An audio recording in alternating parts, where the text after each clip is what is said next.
Bonjour et bienvenue à Kilowattheure. Voici une seconde capsule sur le Volkswagen ID4.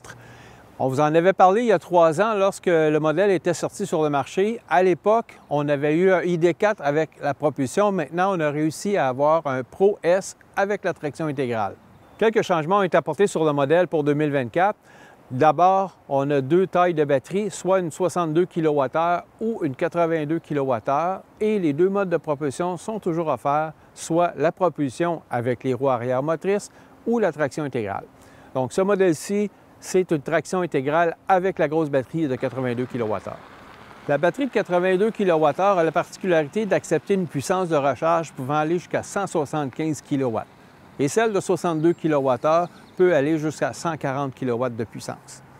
Maintenant, ce modèle-ci, avec la traction intégrale et la grosse batterie de 82 kWh, lui peut aller jusqu'à 423 km avec une pleine charge.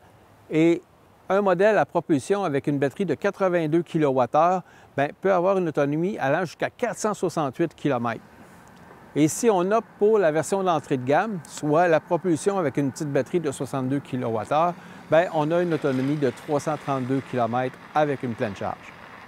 Parlant de recharge, je vous invite à visionner une autre capsule qu'on a fait avec l'ID4 et cela vous pourrait vous éviter de mauvaises surprises lors de vos sessions de recharge rapide.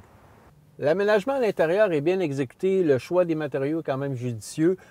Il reste que le petit tableau de bord ici devant le volant, un peu dérangé certains à cause de sa forme un peu inhabituelle.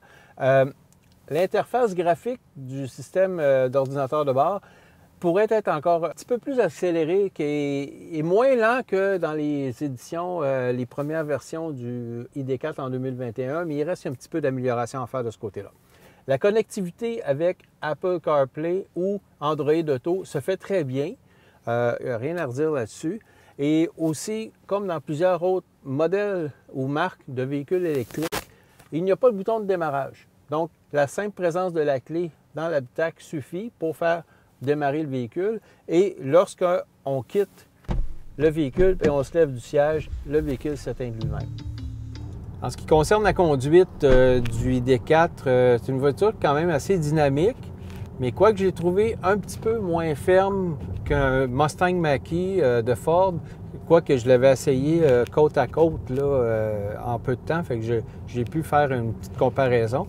En ce qui concerne la consommation d'électricité, avec le ID4, on a réussi à faire quelque chose entre 20 et 21 kWh au 100 km sur l'autoroute, mais lorsqu'on l'utilise en ville, on peut faire moins, on peut aller jusqu'à même 16 kWh, 16-17 kWh au 100 km. Et puis ensuite, on peut quand même remorquer une bonne masse à l'arrière, c'est-à-dire 1225 kg au maximum, soit 2700 livres, avec une version à traction intégrale et la grosse batterie.